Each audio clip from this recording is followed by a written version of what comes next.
Assalamualaikum warahmatullahi wabarakatuh. Alhamdulillahilladzi ja'ala ramadana syahran qiyamal lil mu'minin. Allahumma shalli ala nabiyyina Muhammadin wa ala alihi wa ashabihi al-mujahidin at-tahirin. Amma ba'd.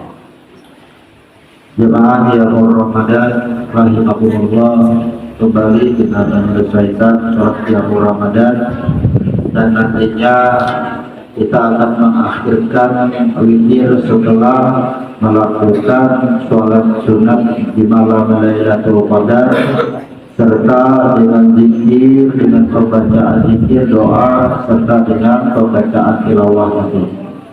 Maka kenapa kita tidak langsung witir setelah tarawih? Karena ada sebuah redaksi mengakhirkan witir di akhir malam apabila tidak ada kekhawatiran.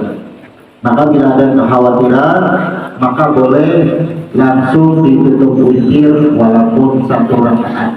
Karena pada posisi ini kita memang tidak ada berada pada kekhawatiran untuk menutup witir di akhir malam, karena posisi kita dalam keadaan beriktikaf. Jadi walaupun kita takbir, masih ada yang membangunnya atau yang menggerakkan pedangnya. Maka pada kesempatan ini kita kembali menguraikan tentang Ramadan yang kita hadapi saat ini, di mana hingga 3 malam lagi setelah ini kita akan menemukan yang namanya Idul Fitri atau yang disebut dengan 1 Syawal. Setelah kita memahami Ramadan, maka kita pahami di dalam Ramadan adalah tujuannya untuk menjadikan orang yang bertakwa, yaitu takut. Orang yang tak takut disebut dengan muttaqin. Maka inilah orang-orang yang suci. Kemudian diakhiri atau disempurnakan dengan mengeluarkan zakat fitrah. Malam kemarin kita sudah menguraikan urutan-urutan amaliyah untuk mencapai derajat takwa dan kesucian dari awal Ramadan dan hingga akhir Ramadan. Maka di akhir Ramadan tentunya nantinya akan ditutup dengan kalimat takbiran, yaitu penyambutan hari raya Idul Fitri. Kenapa disebut Idul Fitri? Idul itu adalah hari pembalasan, hari dinampakkannya balasan bagi makhluk secara ilmu. Jadi Idul itu hari di mana Allah menampakkan balasan. Balasannya apa di Idul Fitri? Yaitu jawabannya fitrah. Jadi Idul Fitri itu jawabannya fitrah. Apa yang Allah tampakkan di Idul Fitri? Ya fitrah itu kesucian kita Allah tampakkan. Kesucian yang seperti apa? Nah, inilah nantinya kita akan bahas dari dulu pada kajian di tengah malam. Nanti kita buka ini kajiannya. Apa yang dimaksud dengan Idul Fitri secara ilmu huruf? Kalau secara bahasa, huruf yang kita maknai satu huruf per huruf adalah ketika Allah menampakkan balasan kepada orang-orang yang memenangkan menjalankan bulan Ramadan, yaitu dengan predikat fitrah. Nah, fitrah ini ada huruf fa, ra, dan ta marbuta. Ini menandakan bahwasanya kita itu akan ditampakkan seperti asal di mana kejadian badan tubuh kita asalnya. Semua kita berasal daripada saripati tanah yang disebut dengan air. Jadi sesungguhnya Idul Fitri itu yang dimaksud dengan fitrah adalah ketika kita itu seolah-olah berada pada titik awal sebelum terjadinya atau berprosesnya menjadi badan tubuh, yaitu kita ini kembali kepada air, ke asal kita kembali. Yang habis batu itu runtuh pulang. Nah, jangan batu tumpas, isi batu itu kan asalnya banyak Dibanding buat dalam kulkas jadi batu. Sebetulnya lagi batu. Luno pulang sama, kembali ke asal. Jadi Idul Fitri itu kembali ke asal. Kalau hukumnya kembali ke asal, yaitu asalnya daripada air. Sehingga di dalam asal itu belum menjadi batang tubuh, tidak ada sebutan masjid. Makanya sholat id dilaksanakan di lapangan, di tanah lapang yang tidak tertutup atap. Kenapa? Karena air ini disebut dengan memancarlah. Jadi menyebar. Bahasa yang disebut dengan menyebar inilah tidak ada hukum masjid. Ketika ini ditanyakan, kenapa sembahyang Idul Fitri, kenapa sembahyang Idul Adha itu di lapangan disunahkan, tidak di dalam masjid?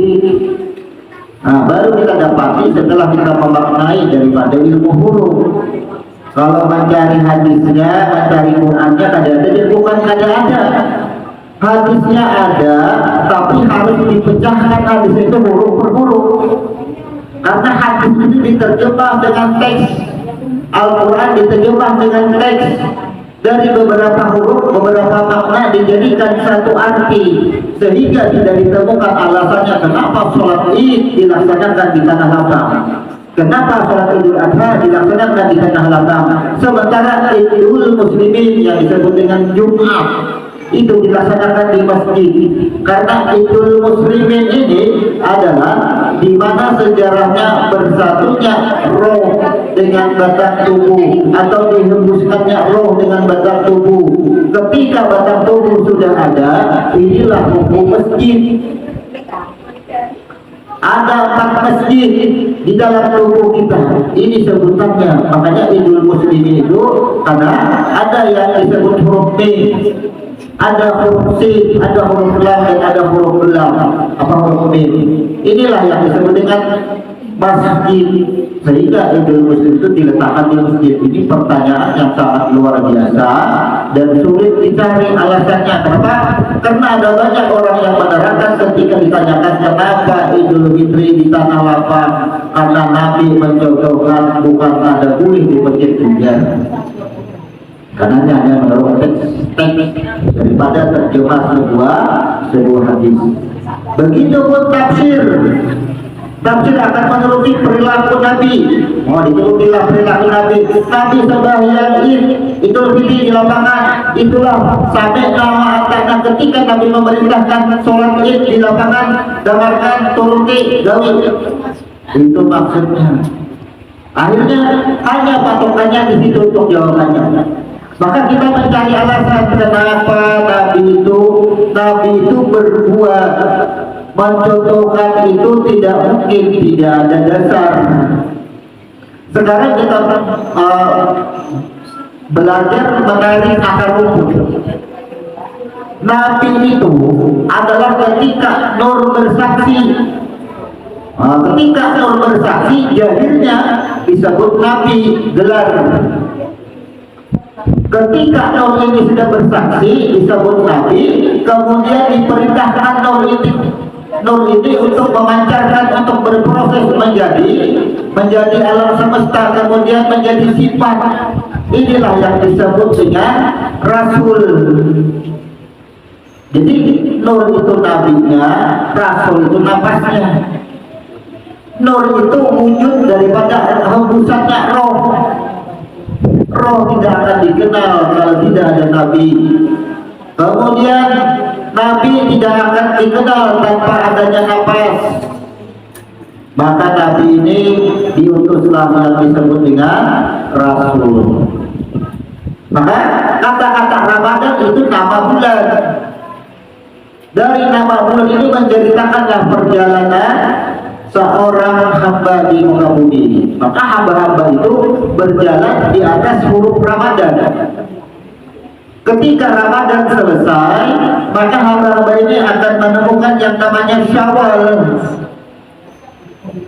Syawal inilah yang akan dijalani, bahwasanya ia tidak nampak, tidak bisa melihat di mana ia sesungguhnya. ia hanya melihat penjahiran dunia, ia hanya menikmati kegembiraan hari raya. Padahal sesungguhnya seolah-olah kita itu berada pada posisi awal atau di titik awal yang disebut dengan air yang dipancarkan, baru berproses. Jadi inilah nantinya akan kita bahas secara ilmu masalah Idul Fitri, karena kita tadi malam sudah menyelesaikan menyimpulkan tentang cerita huruf Ramadan dan syarat-syarat di dalam mengerjakan Ramadan itu sendiri. Jadi ini kita pahami dengan detail ketika kita menjalankan suatu kesunahan, suatu anjuran, sehingga kita benar-benar apa yang ditentukan oleh Ramadan ini menjadikan orang yang takwa sehingga bisa kembali kepada nur. Karena oleh itu, rumus yang ditentukan di dalam amalia itu tidak keluar daripada awal kejadian yang disebut dengan kun, kemudian setelah menjadi tampak, setelah menjadi jahir, maka yang jahir ini diperintahkan lagi untuk kembali yang disebut dengan kun lagi. Jadi kun fayakun.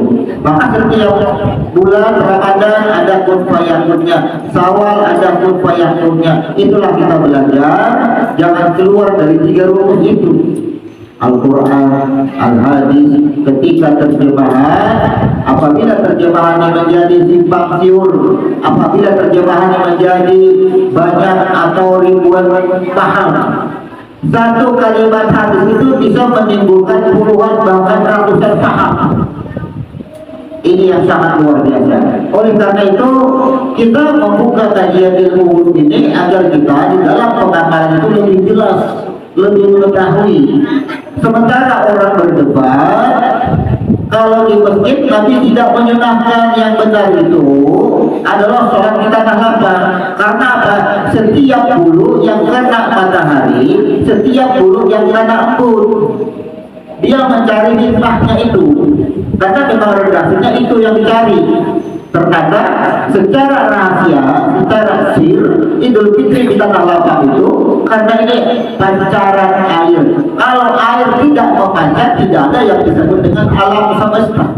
Pancaran air ini disebut dengan proses kejadian alam semesta. Kalau pada ilmu diri disebut dengan kejadian alam syakir. Ketika nur memancar, menjadilah alam khabir atau alam semesta. Ketika nur yang menjadi air ia memancar, jadilah alam syakir, yaitu batang tubuh kita. Jadilah batang tubuh kita, silakan bertaburanlah di muka bumi.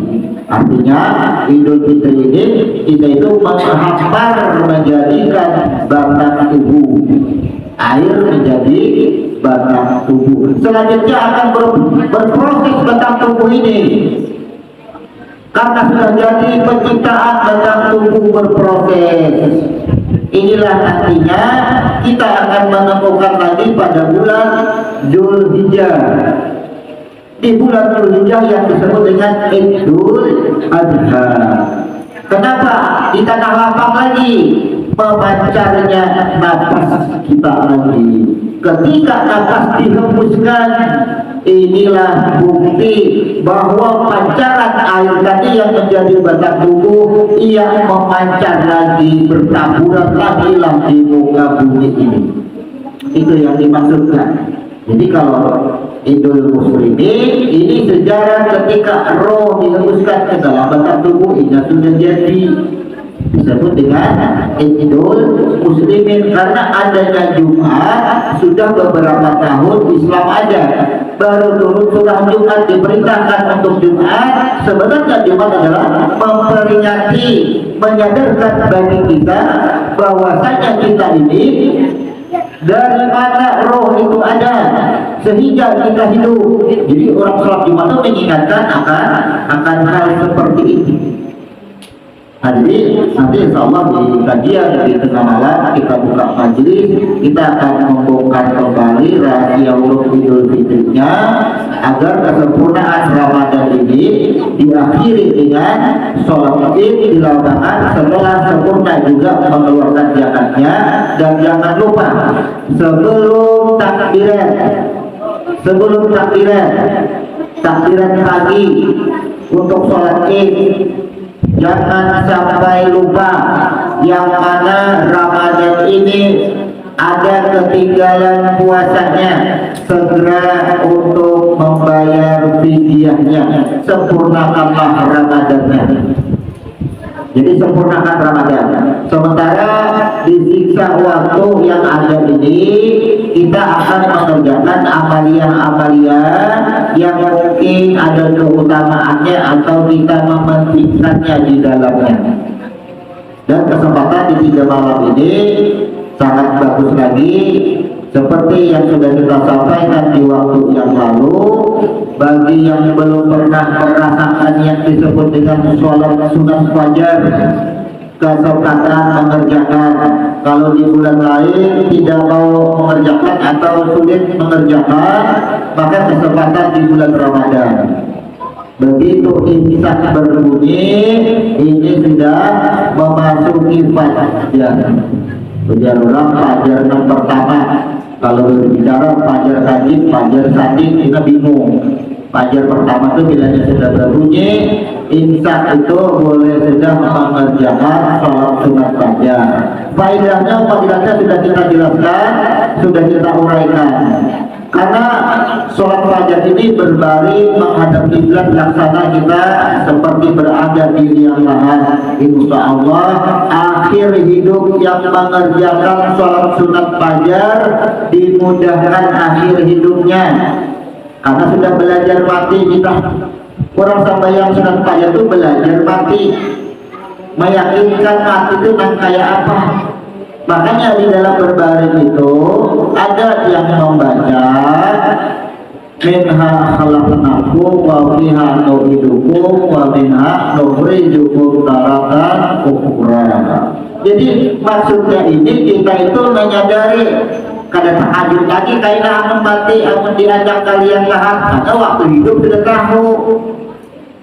Tiba sudah sembahyang berbaring, kemudian pilihnya hendak dicabut nyawa pada tahajud juga gembira. Kenapa? Karena sudah membuat pernyataan kullu nafsin dha'iqatul maut. Sudah pada tahajud, mudah kita akhir hidup kita. Jangan bahasa asalnya mudah kematian kita akhirnya. Kita tuh menjumpai mati, kita tahajud lagi. Sudah belajar mati kita. Kemudian inna lillahi wa inna ilaihi raji'un. Tiba sudah diangkat kalian lahat, roh sudah sampai ke haribaannya. Oh inikah Tuhanku, inikah asalnya. Inna lillahi wa inna ilaihi raji'un. Setidaknya di dalam sebuah redaksi hadis ini bahwa salat sunat fajar 2 rakaat lebih baik daripada dunia dan seisinya. Maksudnya itu adalah agar orang mengenal dari mana asalnya terjadinya basar tubuhnya, minha khalaqnakum tadi, kemudian dia tahu siapa canggar kulit kullu nafsin dha'iqatul maut. Ternyata dunia pun berasal daripada roh, daripada nafsu. Inna lillahi wa inna ilaihi raji'un. Ternyata dunia ini pun binasa. Inilah maksudnya orang yang menggawi sholat sunat fajar itu, dunia dan itu kan ada apa-apa, itu maksudnya itu karena kita sudah mengembalikannya. Yang sadisnya itu di akhir hayat kita kuat berpikut lawan dunia, alih matinya. Orang nangalih kena matinya gamaratul maut berdahulu itu paling sadis. Gamaratul maut itu semasa hidup kita kada pernah membaca diri kita. Padahal rangka kita membaca diri selama itikaf, membaca qul huwallah di tiap rakaat 7 kali. Kenapa gak makan 7 kali?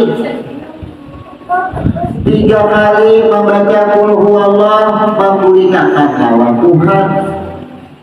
Makanya bila 3 kali membaca qul huwallah nilainya demikian ujar Nabi, yang menjadi batang tubuhku, yang menjadikan diriku sesungguhnya 3 kali qul huwallah senilai yang menghatamkan Al-Quran. Apabila qul huwallah 3 kali senilai menghatamkan Al-Quran, itu pas diri kita seimbungan. Ujar Tuhan 7 kalinya membaca qul huwallah, tapi kada dipahami kenapa, karena tujuannya 7 kali qul huwallah. 4 kalinya apa? 4 kalinya itulah kemudahan. 4 kalinya itu kemudahan dalam apa? Hidupnya mudah, bulitnya mudah. Ibadah sudah boleh berdakwah lawan Tuhan mudah juga. Maka amal ibadah kita di dunia ini menentukan cara kita mati. Bila ia selama hidup beramal, baca Al-Quran, tapi kada paham maknanya, hanya menjadi bacaan. Akhirnya apa yang terjadi nantinya ketika di akhir hayat kita? Maka selalu kita ingatkan dengan ilmu huruf, biar semua apapun ayat dan surah apapun nantinya akan kita bahas bersama, agar kita ini selain membaca Al-Quran juga memahami maknanya semua.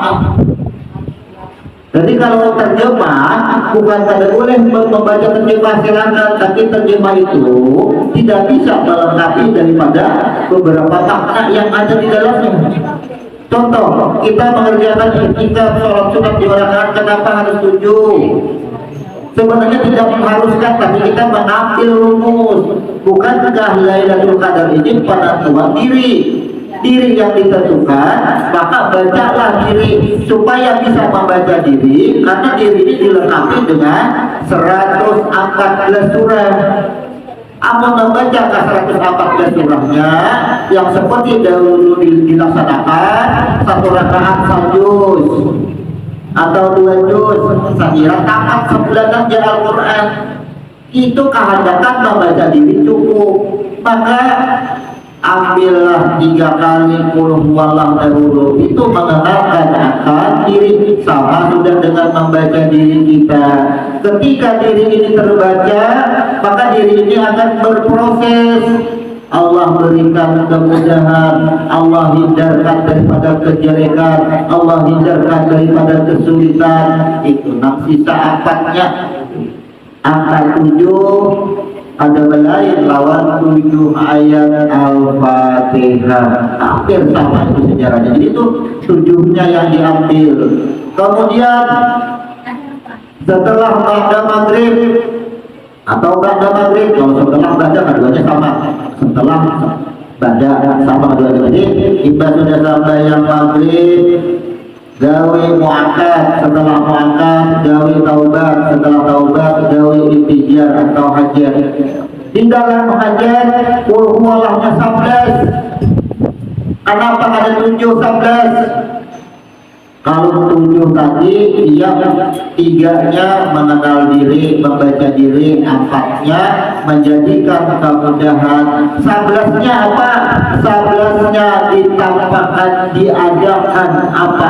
Mudah tadi. Makanya 11 rakaat. Yang ibaratnya 3 rakaat kita membaca diri, kita umpamakan merancang sebuah usaha itu 3 kali qul huwallah. Apa aja usaha yang cocoknya, aku modalnya berapa, di mana tempatnya yang aku berusaha, itu qul huwallah 3 kali.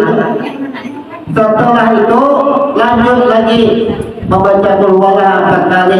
Rancangan tadi akhirnya terjadilah rancangan tadi mudah. Tempatnya mudah didapat, waktu berjualan nyaman, ditukari orang aja, itu karena apa kali qul huwallahnya tadi. Setelah itu naik angkat tambahin dari 11 tambahkan lagi ke angkat tulang Fatihahnya. Akhirnya apa?